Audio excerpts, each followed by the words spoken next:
Olá, queridos irmãos, queridas irmãs, é uma alegria estar com vocês, iniciando juntinhos a Quaresma, isso mesmo. Vamos fazer hoje a reflexão do Evangelho do primeiro domingo da Quaresma, ano litúrgico A. E a Quaresma se abre com o Evangelho das tentações de Jesus no deserto, que é o capítulo 4 de Mateus, versículo de 1 a 11. E o tema que eu escolhi para esse nosso momento de reflexão é o seguinte: Deus é amor e se manifesta no serviço. O maligno é poder e se manifesta no domínio. Vou repetir, e você já está vendo aí também na tela. Deus é amor e se manifesta no serviço. O maligno é poder e se manifesta no domínio. As 4 montanhas que aparecem no Evangelho de Mateus estão ligadas, estão em relação umas com as outras. A montanha das bem-aventuranças corresponderá à montanha da ressurreição, ou seja, vivendo as bem-aventuranças, tem-se uma vida capaz de vencer a morte. Ao monte das tentações, onde o diabo oferece a condição divina a Jesus, desde que adore o poder, a esta montanha das tentações corresponderá o monte da transfiguração, onde Jesus demonstrará que a condição divina não se obtém pelo poder, mas pelo amor, pelo dom generoso de si mesmo. Vejamos este 4º capítulo do Evangelho de Mateus, onde são apresentadas estas tentações de Jesus que, para compreendermos melhor, devemos colocá-las no seu contexto. Não se trata, atenção, de tentações. As tentações parecem algo que empurra para o mal, para o pecado. Nada disso. Aqui o diabo, como veremos, não se apresenta como adversário de Jesus, mas como seu colaborador, aquele que deseja o seu sucesso. Isso mesmo.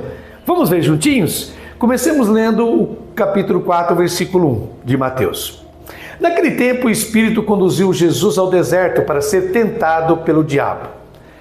A palavra então, que não aparece no nosso texto, mas no original em grego consta, o então, no início deste versículo, relaciona a passagem do evangelista ao batismo no Espírito. Portanto, Jesus está impregnado do Espírito.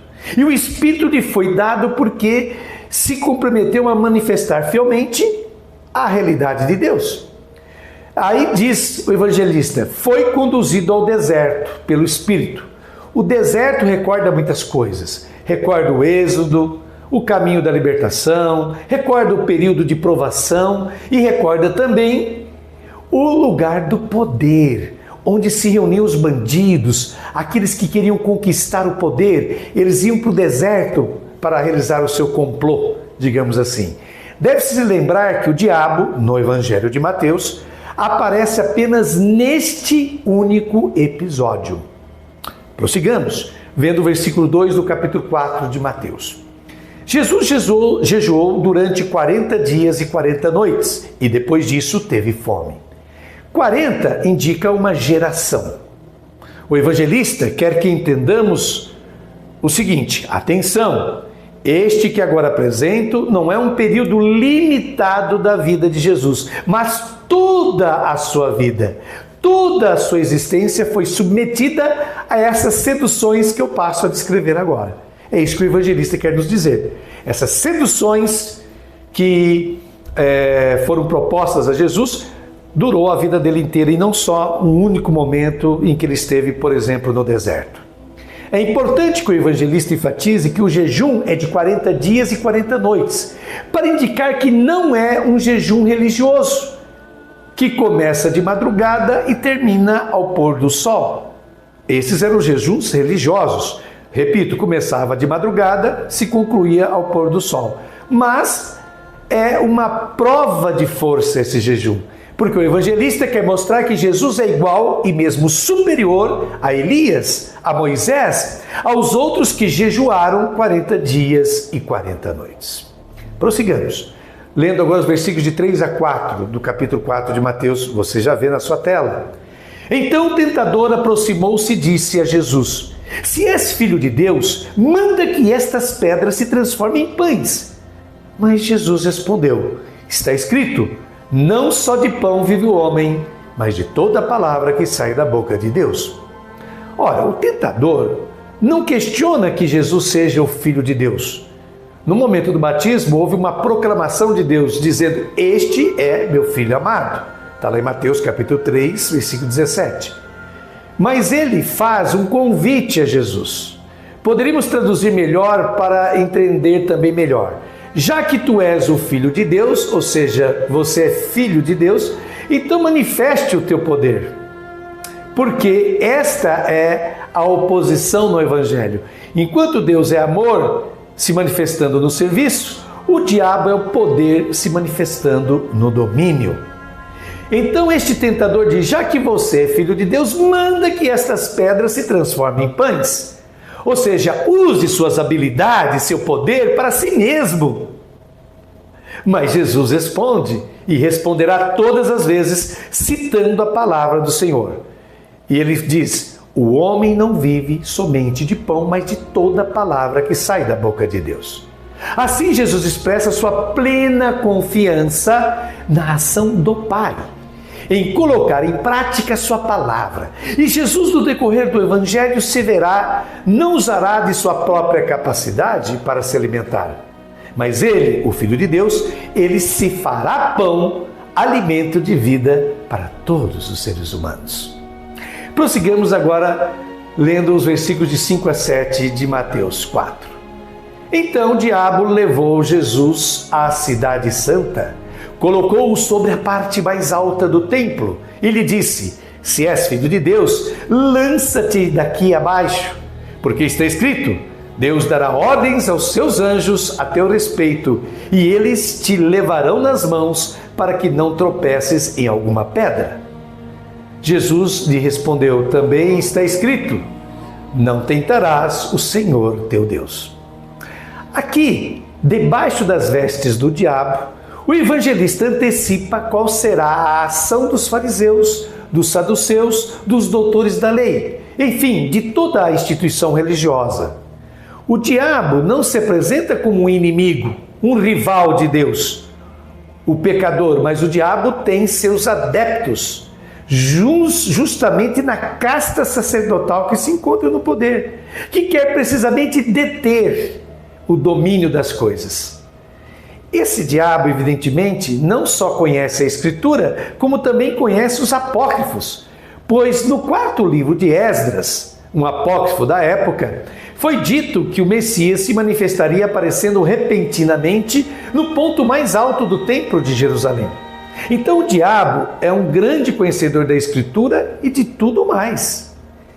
E ele disse-lhe: se és o Filho de Deus, novamente, visto que você é o Filho de Deus, visto que você é o Filho de Deus, aí vem o convite do diabo, que é o mesmo que os sumos sacerdotes, os escribas, os anciãos farão mais tarde, quando Jesus for crucificado.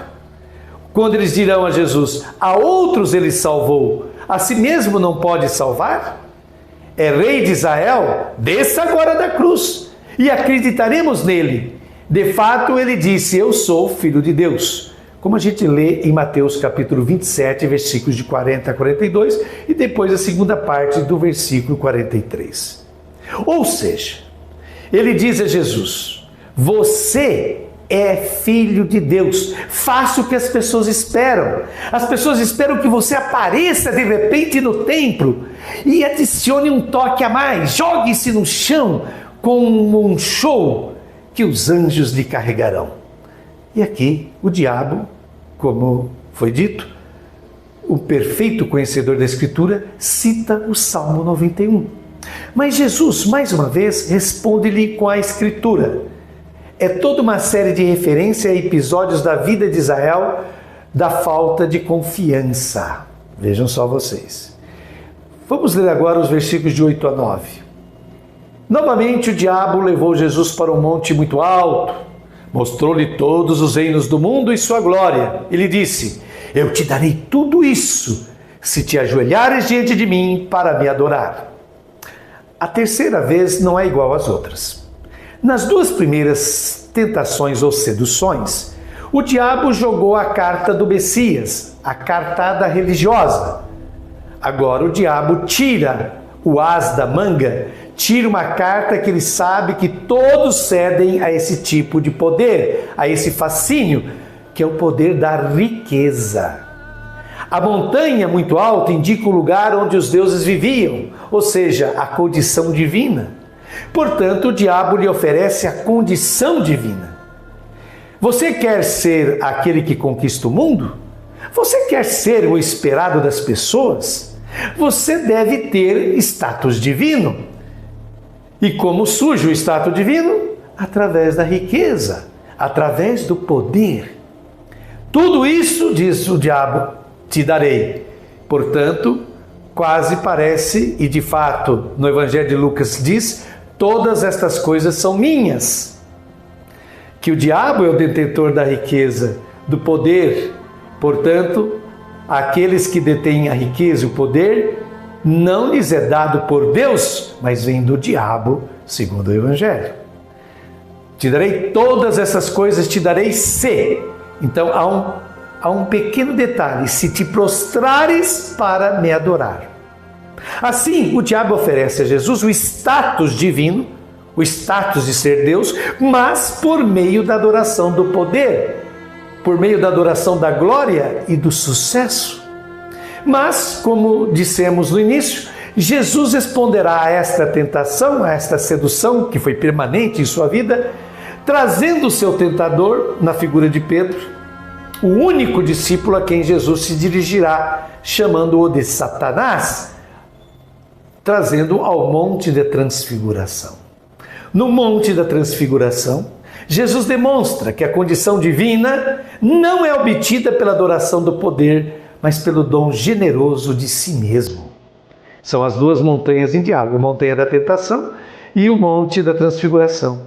Então, a condição divina se obtém pelo dom de si, que é o que faz Jesus. Prossigamos agora lendo os dois últimos versículos do Evangelho deste domingo, o primeiro da Quaresma, os versículos 10 a 11 do capítulo 4 de Mateus. Jesus lhe disse: vai-te embora, Satanás, porque está escrito: adorarás ao Senhor teu Deus e somente a Ele prestarás culto. Então o diabo o deixou, e os anjos se aproximaram e serviram a Jesus. Satanás é o mesmo nome que ele dirigirá a Pedro, que será seu Satanás no Evangelho. Por isso Jesus o rejeita. É o perigo da idolatria. Aqui está toda a referência ao bezerro de ouro do Antigo Testamento, a contaminação de Israel com os povos pagãos. Jesus obtém a proteção dos anjos justamente recusando a tentação e a sedução. Então, em resumo, não são tentações ao mal, mas são seduções que Jesus sofrerá ao longo de sua vida e por parte da instituição religiosa, mas também por parte de seus próprios discípulos. Pois bem, após essas belíssimas considerações que nos fez Frei Alberto Maggi, faço eu as minhas colocações pessoais e começo com uma frase de Clive Staples Lewis, que foi um famosíssimo escritor irlandês. Diz Lewis: nenhum homem sabe quão mau ele é até que ele tenha tentado de toda maneira ser bom. Nós nunca descobrimos a força do impulso mal dentro de nós até que nós tentamos lutar contra ele. Retomando uma frase do discurso do grande inquisidor de Fyodor Dostoiévski, no livro 5º, parágrafo 5, de Os Irmãos Karamazov, se lê, abre aspas, para o homem e para a sociedade humana, nunca houve nada mais insuportável do que a liberdade. Vou ler. Essa frase está no famoso livro Os Irmãos Karamazov, de Fyodor Dostoiévski. Para o homem e para a sociedade humana, nunca houve nada mais insuportável do que a liberdade. De fato, quantos seres humanos preferem escravizar-se ao pão, quer dizer, aos bens materiais, que foi a primeira tentação de Jesus, ou preferem se escravizar à falsa segurança religiosa, colocando Deus ao seu serviço, que foi a segunda tentação, e ao poder e riqueza, que foi a terceira tentação, para poderem desfrutar daquilo que pensam ser uma vida boa, vida feliz, vida de sucesso. Talvez a maior contribuição que Cristo tenha trazido aos seres humanos seja justamente esta: ser livres de verdade. É isso que Cristo quer, que sejamos livres de verdade. Ninguém foi livre como o Filho do Homem. Ninguém foi livre como o Messias. Ninguém foi livre como Jesus de Nazaré. No entanto, os seres humanos insistem em buscar algo para substituir Deus. Os seres humanos insistem em buscar a felicidade longe de Deus. No fundo, eles não querem entender que sem Deus não há verdadeira felicidade, pois os seres humanos acabarão por se escravizar àquilo que lhes dão segurança, sensação de poder e estabilidade. Isso porque é mais fácil se deixar conduzir do que conduzir, dirigir a própria vida. Ainda, visitando o texto de Dostoiévski, acima citado, percebemos que a própria instituição religiosa, representada pela voz do grande inquisidor, contribui para retirar dos seres humanos o maior dom que já receberam, que é a liberdade. Ouçamos essa instituição religiosa falando ao Cristo, segundo esse escritor russo famoso. Abre aspas. Corrigimos tua obra, fundamentando-a no milagre, no mistério e na autoridade.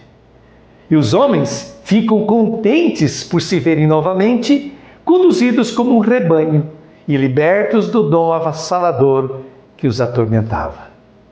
Fecha aspas. A Quaresma, iniciando-se com as tentações ou seduções que acompanharam toda a vida de Jesus, nos convida a redescobrir e reconquistar a liberdade de filhos e filhas de Deus que, voluntariamente ou não, acabamos por entregar a outros, pensando estar fazendo a coisa certa. Como bem recorda o teólogo espanhol José María Castillo, todos buscamos motivos razoáveis e até sublimes para justificar nossas escravidões. Os homens às mulheres aos homens, os cidadãos aos políticos, os trabalhadores aos seus patrões e assim por diante. De um modo ou de outro, a maioria da humanidade vive escravizada. E algo que pensa ter sido a sua própria escolha, quando na verdade ela não teve escolha alguma, a não ser aceitar viver em um mundo onde, no dizer popular, quem pode mais chora menos, a corda sempre arrebenta do lado mais fraco, quem tem juízo obedece. Pense bem em tudo isso. E agora nós concluímos a nossa meditação do Santo Evangelho, nesse primeiro domingo da Quaresma, com essa oração que você já começa a visualizar em sua tela. Tende piedade, ó meu Deus, misericórdia, na imensidão de vosso amor purificai-me. Lavai-me todo inteiro do pecado e apagai completamente a minha culpa. Eu reconheço toda a minha iniquidade. O meu pecado está sempre à minha frente. Foi contra vós, só contra vós que eu pequei e pratiquei o que é mal aos vossos olhos. Criai em mim um coração que seja puro. Dai-me de novo um espírito decidido. Ó Senhor, não me afasteis de vossa face, nem retireis de mim o vosso Santo Espírito. Dai-me de novo a alegria de ser salvo e confirmai-me com o Espírito generoso. Abri meus lábios, ó Senhor, para cantar, e minha boca anunciará o vosso louvor. Este é o Salmo 50 ou 51 da nossa Bíblia. Obrigado a vocês que nos acompanharam em mais essa meditação do Santo Evangelho. Deus abençoe este primeiro domingo da Quaresma e até a próxima semana.